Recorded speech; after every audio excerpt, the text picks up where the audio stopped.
Hi everyone, welcome back to our channel. Bex here today for my BookTube Prize Octafinals TBR and wrap-up.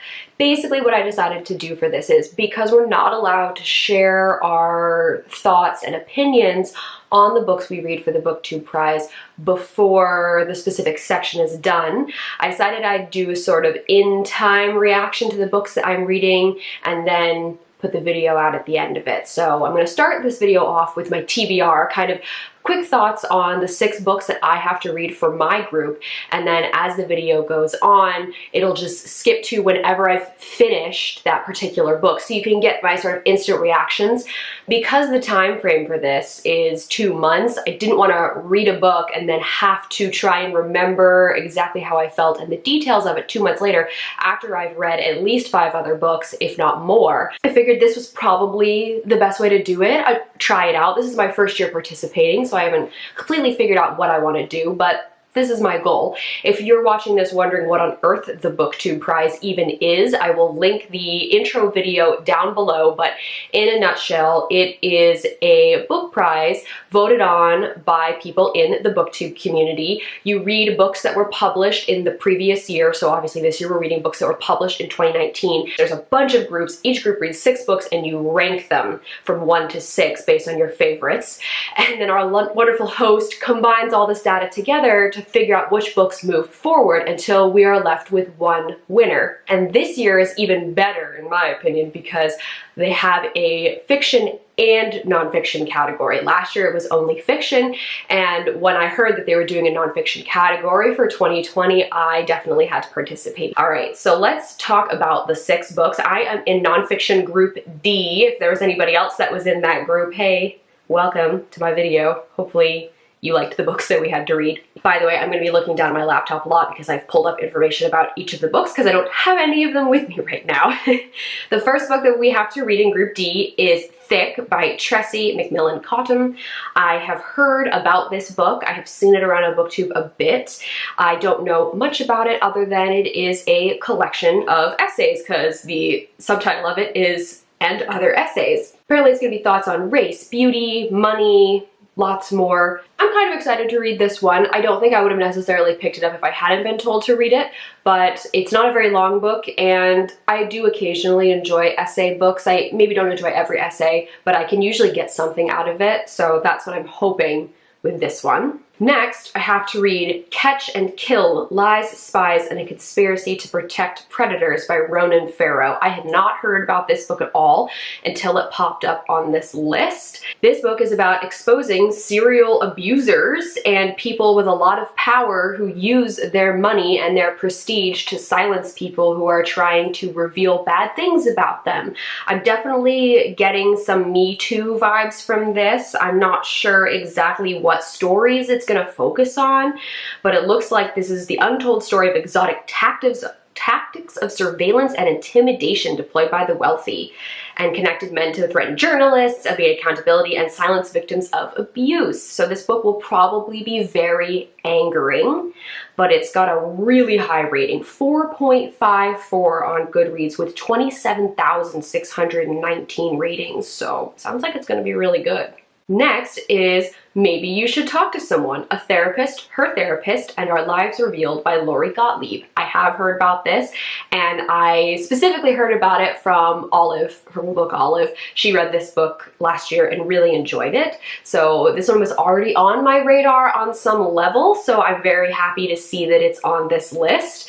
This is about a therapist who decides to also get her own therapist and sort of reflect on her job and talk about going to see her therapist and what that's like for her. Some of these books that I've been tasked with reading have way more reviews than others, but all of them are very highly rated. I mean, the point was we're trying to read the best reviewed books of the past year and really decide what is the #1 book out of all of them. This one has 4.39 stars at 60,904 ratings. This one I am probably the most excited to read just because I have heard a fair amount of positive stuff about it. Next is She Said, Breaking the Sexual Harassment Story That Helped Ignite a Movement by Jodi Kantor and Megan Twohey.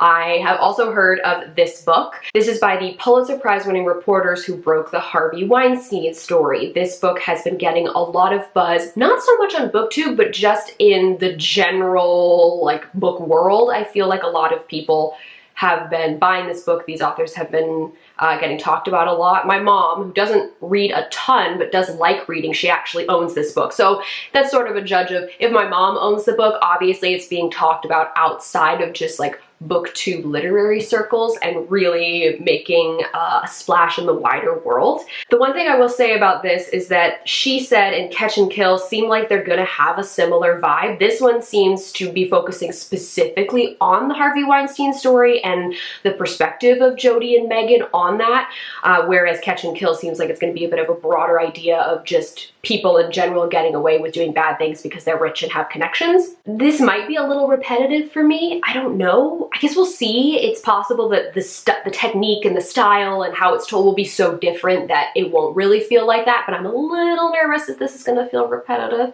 This one actually only has 12,213 ratings at 4.42 stars, which is still strong, but actually less than I would have thought. I would have thought it would have way more ratings than that.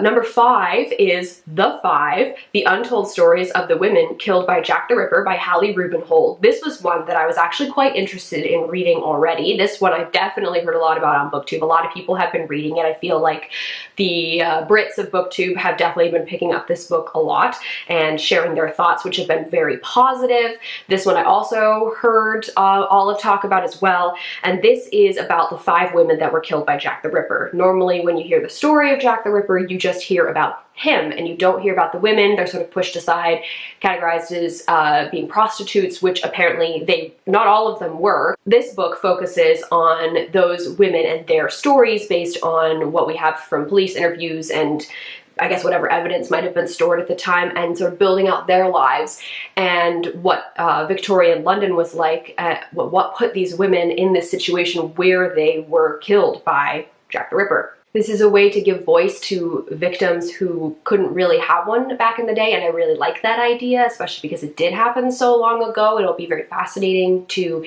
hear about their lives at this time period. Hopefully I like it as much as everyone else seems to be liking it.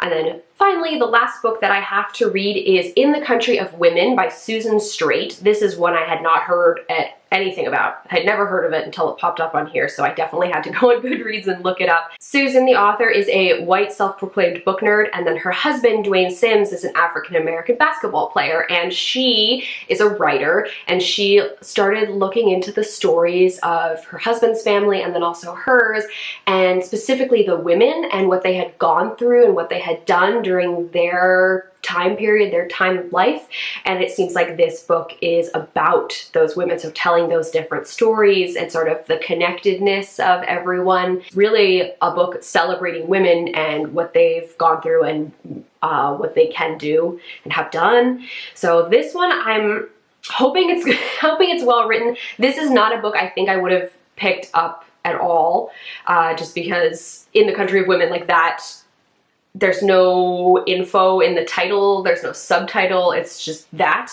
And so I had to really read the whole thing to understand what I was getting myself into, and so I am interested, but I'm definitely not as interested in this one as I am with the others.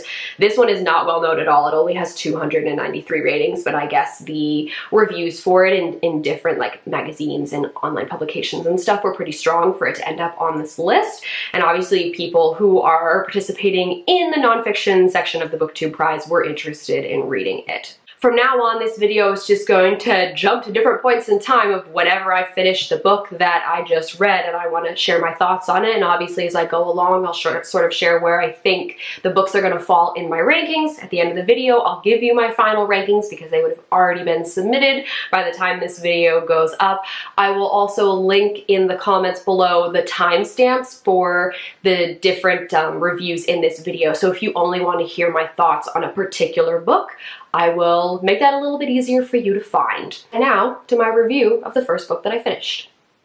Hello, it's been about a week since I filmed that first clip that you just watched, and I have finished my first book, and that is Thick by Tressie McMillan Cottom. This little yellow bit on the front of the book is because it says what specific library I got this book from, and you guys don't need to know that. It's a little too close to home for you guys to know, so you'll just have to deal with the yellow sticker on there. This book is a collection of personal essays written by Tressie. She is a Black woman who is an assistant professor of sociology at the Virginia Commonwealth University. Therefore, this book is more academic than some other personal essays might be, but that's because of the things that she's talking about. She's talking about class, race, economics, sociology, and really with the focal point of the Black woman's experience, looking at it through that lens, because that is her life. She's speaking from her own experience on that. Sometimes the way things were written, I had to read them multiple times in order to really understand what she's getting at, but that's because I want to understand what she's getting at, because her experience is very different from mine. Even though I will never experience certain things that Tressie has gone through, knowing about them is important because, one, I can empathize on a different level than I did before, and two, because it makes me more aware of things that are happening around me, even if they aren't happening to me. I knew when I picked up this book that I wouldn't be able to relate to Tressie's experiences and what she's writing about on the same level as other readers might, and that's fine. There's a lot of moments that are angering from a perspective of understanding why she would be so frustrated with how the system works, and then also ways that make me think about how I go about my life and how it's different for many different people depending on where you come from and how the system works against you. The system doesn't really work against me a lot of the time, and it works against other people a lot more. I can't rate this on Goodreads yet, but I think it would be a 4-star, maybe 3.5 technically, but I would round up to a 4 for sure. In terms of what I'm going to read next, I currently have the other 5 books on hold at the library. 3 of them I am the next person in line, and there are multiple copies of the book, so there should be some coming in the next 2 days, 3 days. I'll either be reading the 5 or She Said next, just depends on what one comes in first. I mean, I'll probably end up reading them simultaneously, but one of those 2 will be the next book that I launch into, so I will let you know when I finish those. I have just finished The 5 by Hallie Rubenhold. This is the untold lives of the women killed by Jack the Ripper. This was so good. I'm so glad I read this book. I'm so glad I got assigned this book. I feel like I possibly could have read it anyway, especially because even since I filmed the TBR part of this video, more people have read it and more people have said great things. This book was awesome. The book is split into 5 sections, 1 section for each of the women that were murdered, and it basically tells you as much about their lives as we could possibly know. Hallie is a social historian, so she references like census records, police reports, basically any sort of information that was possibly being tracked at that time to tell these women's lives, and then also looking at what was happening in Victorian England and in the surrounding areas at the same time, to sort of explain maybe in situations where we don't know exactly why something happened, like we don't know why these women might have moved from one place to another necessarily. So she kind of makes inferences based off of information that was available then about maybe their work or where they were in their lives and how that would have affected where they ended up. Each of these women's stories is hard because you know that they are going to eventually die. It's just you find out what led them to be in that situation. The general narrative in society is that these women were all prostitutes, and that line of thinking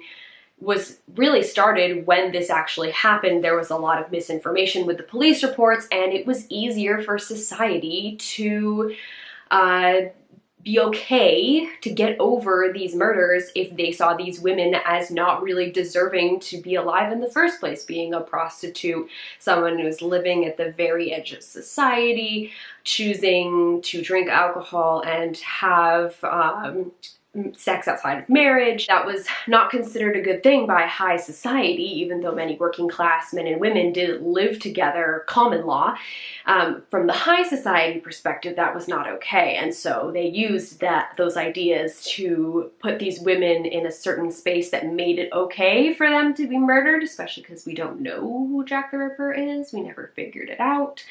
So it helped society live with that fact. The things that I learned about Victorian society in this, there were so many double standards for women. It was very frustrating. There was a bit of a prologue, and then there was a conclusion at the end where Hallie really wraps up some general observations about Victorian society and how its bad parts really led these women to end up where they were, and also kind of doomed them from the beginning because they were women to begin with, and it was so much harder to get a job, get a good paying job, to actually live a fulfilling life because of your expectations, how all of these things came together.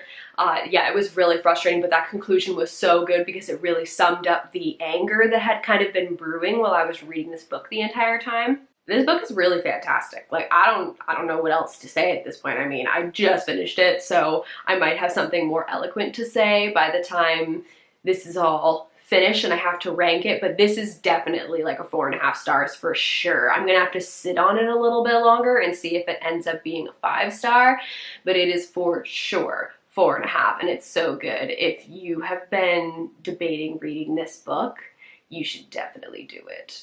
Since this is the second book that I finished, this is obviously moving to the top of the rankings, but I am in the middle of reading She Said. I've got about, I don't know, 150 pages to go. I got it right here. I can just look.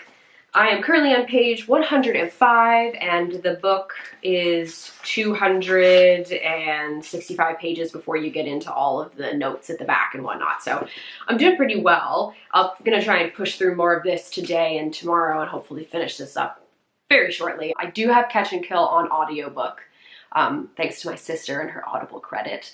But if I don't really like the narrator of it, I'm gonna have to get the book because I don't want the narrator to affect my reading experience. That's it for now. Hi, so it's been 2 days, 3 days since I filmed that last clip. I thought I was gonna finish the book the next day. That didn't happen. So I came home from work today and I had like 10 pages left. So I said, okay, just gonna finish it. And then the first thing I'm gonna do when I get home is just finish this book so I can share my thoughts. So I have officially finished She Said.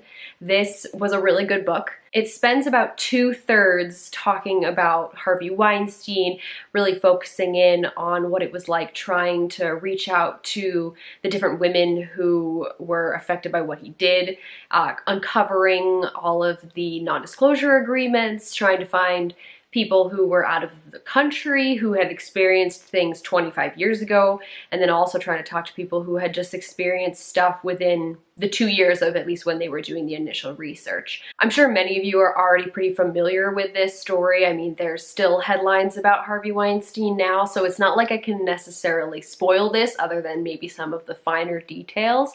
But that first 2/3, when they actually were building up to them releasing the story at the Times, that was so good. Like, I could feel the tension building as they were trying to get an answer from Weinstein's side, because good reporting, you are supposed to give the person that's being accused a chance to respond.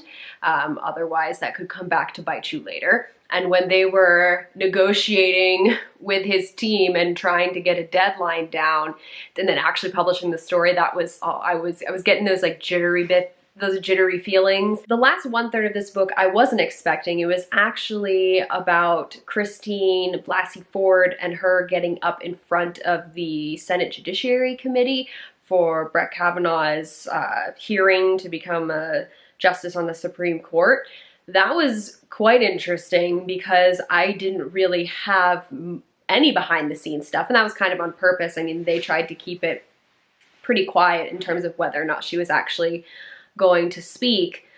So whereas with the Harvey Weinstein stuff, the Me Too movement in Hollywood, I'd already heard a lot of stories and seen a lot of the fallout from that, whereas Christine's part of the story, I didn't know any of the behind the scenes stuff. And so it was really fascinating to hear her story and also see the struggle that she went through to try and decide whether or not she was actually going to speak, because that's an extremely difficult thing to do. It's one thing to speak to a reporter in a room and then have your story published online. It's another thing to speak in Congress and to have all of these people watching you and to have what you're saying being broadcast on live television.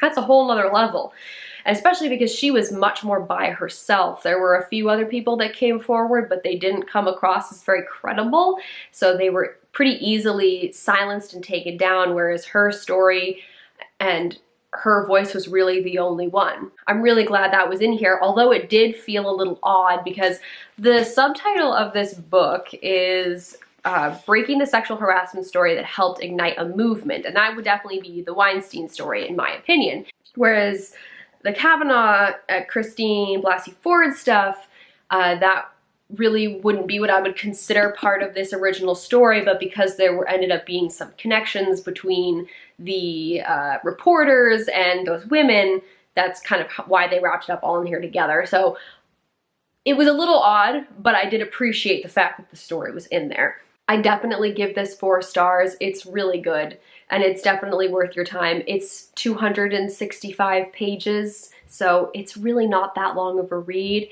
and I found it quite easy to follow despite the fact that there was a lot of different names being thrown around. I think the fact that Megan and Jodie focused on like one very particular thing and did a very good job of looking at that you were really able to focus on it and are able to follow. Whereas Catch and Kill by Ronan Farrow, which I'm currently listening to on audiobook, is mentioning Harvey Weinstein, but it's also mentioning Trump, and I mean Trump does get some mentions in here too, but it's mentioning Trump, it's mentioning some other things, like it's flashing to different points in time with these other 2 characters that I don't really know yet. So that one's on a bigger scale, and it's dropping a lot of stuff about like Ronan Farrow's job and working and, you know, his background growing up with famous parents, Woody Allen, Mia Farrow. So there's a lot more happening in that book, so it's a little harder to keep track of what's going on, whereas this one I thought did a really excellent job of making it easier to understand. I am now about to start In the Country of Women. I have it from the library, it's ready to go. And I glanced at the first few pages, and let me tell you, I'm a little nervous. I'm a little nervous that I'm not gonna like it and it's gonna be really hard to read. Maybe you should talk to someone is the other one that I still need to get a hold of. And I don't have that one yet, but I have high hopes about that one. I feel like I wanna finish with that one just to end it on a really good note, but I could end up reading In the Country of Women until the bitter end, depending on how the writing ends up going for me.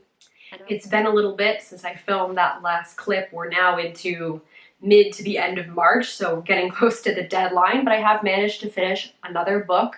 I finished listening to Catch and Kill by Ronan Farrow on audiobook, and this one, having read it just following She Said, there's no way I can't not compare the two, but I would say with Ronan's book, his seems to start before She Said really starts and also goes beyond that. So it really encircles everything that I had just read. It does focus a lot on Harvey Weinstein.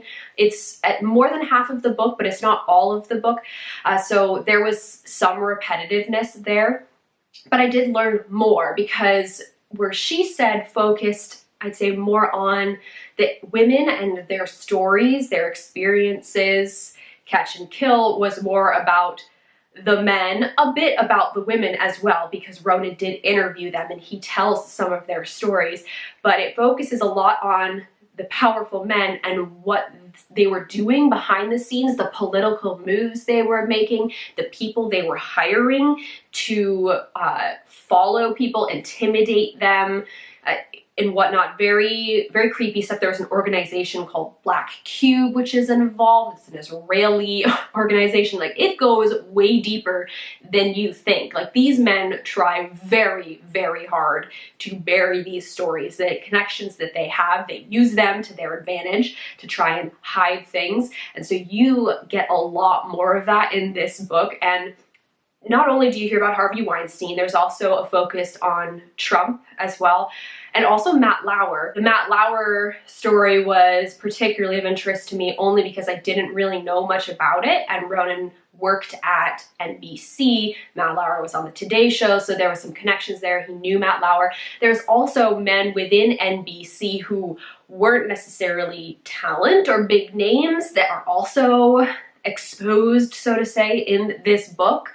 And although the names didn't necessarily mean anything to me, the stories were important to know and so frustrating. The amount of just misconduct and men abusing their power, it was incredibly frustrating at points to listen to what they had done and at least got away with for a very long time. What was nice about Ronan's story was there was an element of his personal history in it as well. Ronan Farrow is the son of Woody Allen and Mia Farrow, and Ronan's sister Dylan accused their father, Woody Allen, of sexually assaulting her when she was young, and so Ronan has a particular view on all of this, and he gives a bit of that backstory. And I liked learning about that, not because it's a great story to have to listen to, but the more stories we hear, the more chance it's gonna give power to somebody who's always been afraid to speak out. And you do see that within this story. We get that first woman and she's afraid to speak out, but as soon as she knows that there's other people around her, she becomes much more willing to step forward. It was the same in She Said. And so although it is incredibly disheartening to hear these stories, it also is uplifting in its own way, because these women want to come forward to keep this from happening to other women. Catch and Kill was also a strong 4-star book, which is great because I obviously want to be reading the best books of 2019. So the fact that so far all of these books have been quite good, that's nice. I don't want to have to read bad books. If this is something that you've had on your list and you're just waiting for that extra push to pick it up, I would say pick it up, because those chapters are quite short. It goes by so fast. There's a lot going on. It's both frustrating but also inspiring in different ways. I am down to 2 books left. I am now listening to the audiobook of Maybe You Should Talk to Someone by Lori Gottlieb, and then I am also 3/4 of the way, like 3/4 of the way through In the Country of Women by Susan Straight, which is good. I'm actually enjoying this more than I thought I would, so hopefully it continues in that path. And since I'm getting so close to the end, I will be sharing my thoughts with you shortly. I finished book number 5, yay. So close to the end, and also very close to the end in general. I only have a few more days to finish the last book that I'm reading, but I have finished In the Country of Women by Susan Straight. And last time I spoke with you, I was saying how much I was actually liking this book. Like, I wasn't loving it, but I was liking it a lot more than I thought I would. It was the one that I was most nervous about. And now that it has wrapped up, I do have to say that overall I did enjoy this book more than I thought I would. It is a memoir, so it is about Susan's life, the author, as well as her family history, and then also her husband, who, at least he's not her husband by the end of the book. They do get divorced, but for much of the book, he is her boyfriend, fiance, husband, and his family history, and then also about the 3 daughters they have together and the huge extended family that they have. She kind of goes in chronological order. She does jump around a little bit, but the snippets that we get about her life growing up in Southern California and Riverside, and then also the family history of like where her parents came from and her grandparents and whatnot, the snippets of their personality, those were really good. Like, I found those stories very interesting. She has had a tough life to some extent, but also a very interesting one that makes for a good memoir, a good almost biography in a way, or autobiography. It's called In the Country of Women because she's focusing on the women's stories, so like her story, and then also like her husband's mother, her grandmother, and of course she touches on her father and her in like the male, parts of the family, but it's very much about these women who traveled so far at a time where it was very hard to exist without a man by your side, and how they made their life what it was, and the huge families that they had, all the work that they put in to survive. And I appreciated that part. The part I didn't appreciate was there were so many names that I could not keep track of who anybody was. And unless I completely missed it, there's no family tree in here or anything. So there's no way to know, to like look back and reference and just think, okay, wait, who is this person? Like there's literally sentences where it's like, so-and-so's niece's sister, like it's that kind of thing. And that was a little too much for me at times. I found that a bit frustrating because I was like, I can't follow this line of people that you're naming. If you had put a family tree in there, it would have been easier for me to understand it. So I kind of wish that was in there just because it would have made it a little bit easier for me to even connect with the different people and figure out who the different people were. There was also the element of her writing being a bit flowery at times. That was kind of the impression that I had with the prologue when I was first reading the book. That's what made me nervous that I wasn't really going to like it, because it seemed like the writing style was a bit too much. But it wasn't like that most of the time. I'd say like 90% of the time. It was very readable and very engaging with some of those stories. Something else that I did really like about this was you could feel her love for her family, for her daughters, for her extended family. And that really, you could just feel it in the pages of this book, the admiration that she had for the women who came before her, particularly for her ex-husband's mother and the women in his life, because her mother and grandmother weren't exactly the loving, huggy type. Like they were very cold. And so she got a lot of that love from her husband's side of the family, or ex-husband's side of the family. This one's probably towards the middle overall in terms of how I would rank it. I haven't completely decided yet because I haven't finished the last book, but in the final clip, the next upcoming clip, I will presumably be telling you what I thought overall and actually doing the final rankings, so then I can submit them. But I'm really glad that I've been able to read some books that I wouldn't normally have picked up, especially this one. I would never have picked this up normally, and I'm glad to have experienced it. Well, folks, it has been almost 2 months since I started this video, and I have finished the final book that I needed to read, which was Maybe You Should Talk to Someone by Lori Gottlieb. I did have to listen to this on audiobook. Things have changed a lot in the world since I started this. I think I filmed the first clip either like the last day of January, first day of February. And yeah, since then, coronavirus has really affected everything, and the library closed.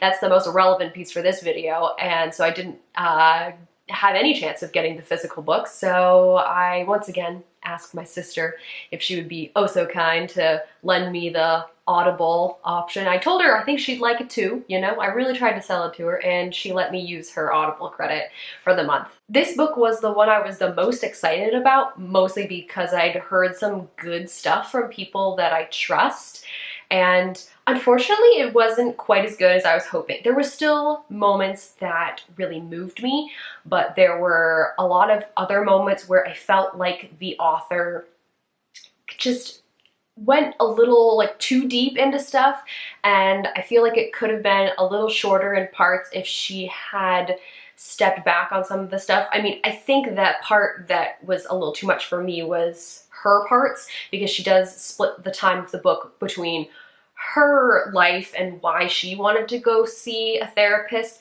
and then also stories of her own patients, which for confidentiality reasons, of course, names have been changed, stories have been meshed or, changed a little bit in order to protect them. But I really liked the parts about her clients, and I could have done with less of her personal life. There were moments, stories in particular about particular clients that almost moved me to tears. Like there was some really deep, heartfelt, emotional stuff that she was talking about, and some of the things that she was sort of reflecting on and lending her therapist self to. I liked what she had to say, and I was thinking about it even after I kind of finished listening to it. Whereas some of the stuff about her, and sometimes with the patients too, it would just be a little too much, a little too self-helpy almost. I felt like I was sometimes listening to a self-help book just because it went so deep into that. I'm not surprised that a lot of people really like this book. There were just certain parts of it for me that were just a little heavy-handed.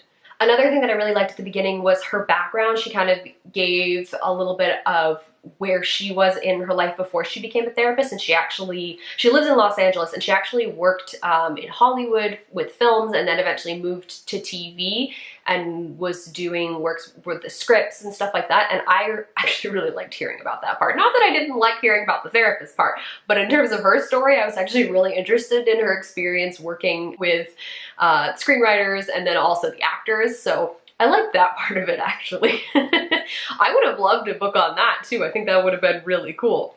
Now that I've shared my thoughts on all 6 books, it's time for me to reveal my final rankings. I actually did lay it out in my bullet journal, which I don't really use that often. It's not like a weekly bullet journal or anything. I just use it for fun things like this. Number 6 ended up being Thick, and that by no means it's a bad book. It's still worth reading. These are all solid books. If any of these books are on your TBR, I am by no means telling you to take them off. But Thick, for me, maybe because I read it first, and I read it almost 2 months ago, but also because it was just essays, and some of those essays were harder to relate to, important to know, but harder to relate to, that I felt that this book stuck with me the least. And although I remember reading the book, it's not like 2 months later I'm sitting here thinking about it all the time or wishing to reread it or anything like that. So it falls to number 6 on this list.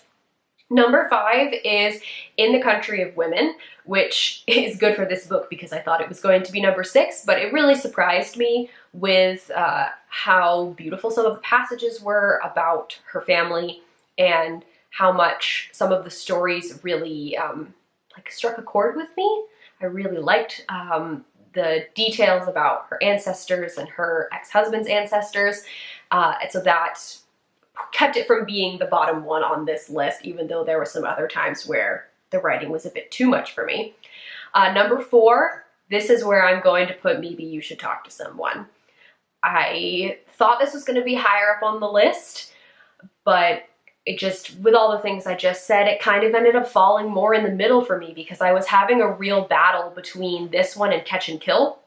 But I think with Catch and Kill, I was more overall engaged, and I listened to both of them on audiobook, and I felt the pull to read Catch and Kill or listen to Catch and Kill more. So that one fell to the 3rd spot. There was a lot going on in that book, and even though I was worried about the repetitiveness of it with She Said and those 2 books being in the same group together, I didn't really find that to be much of a problem just because the size of scope of Catch and Kill was so big and there was a lot of other stuff going on in that one. Catch and Kill is number 3, which makes She Said number 2. This one, I think the length of it was really perfect. It was under 300 pages, but that meant that everything that was in it packed a real punch. Catch and Kill had some extra stuff with Ronan Farrow's life and some other side stories, and although they were certainly interesting to read about, I think reading She Said first and having it just pack such a good punch, like so much in such a really good compact package worked for me. And I also really liked the addition of Christine Blasey Ford's part. At the time, I remember thinking it was kind of weird, but now that I've been sitting here reflecting on it for a number of weeks now, I really liked learning about that part. And I even told my mom about the book when I finished it and said, you would really like that part, so make sure you read it, because I know it's on your bookshelf. And that leaves number 1 as the 5. I really loved this book. I thought about it a lot when I was reading it. I talked about it in multiple conversations with people while I was reading it. And when I finished it, I found myself reflecting on pieces of it a lot. What is discussed in that book is still very applicable to today. Commentary about the working class, about people who have hit hard times, what society does to help them or to ruin them further, and also how we treat women and how we treat women who are victims. Everything that was in there was in relation to, you know, the 1800s, Victorian era, but so much of that can be pulled and applied to today that I think this makes the 5 the top book. In my original clip about this book, I was debating whether or not I was going to make it 5 stars, and I think because it has stuck with me since I finished it, because it's been like a month at least, I think, since I finished it, that it definitely at this point deserves 5 stars. And none of these other books were 5 stars. Some of them were pretty close, but I wouldn't say they were quite 5-star material. So yeah, the 5 is my #1 pick. I'm looking forward to finding out the results for the nonfiction categories. I know that will be coming shortly. It will be out before this video comes up. So I will link that video for you if you want to go watch, and I am very curious to see which books in my group move forward, and also just, you know, which nonfiction books move forward in general. And of course I'll check the fiction books too, but you know, nonfiction is where it's at. If you've watched this video all the way to the end, thank you so much. Kudos to you for sticking around, because this video is gonna be long. If you have any thoughts, comments, questions on any of the books that I read and reviewed in this video, feel free to leave them down below. As always, all of our links are in the down bar. You can go check those out if you feel so inclined. Once again, thank you very much for watching, and I'll see you later.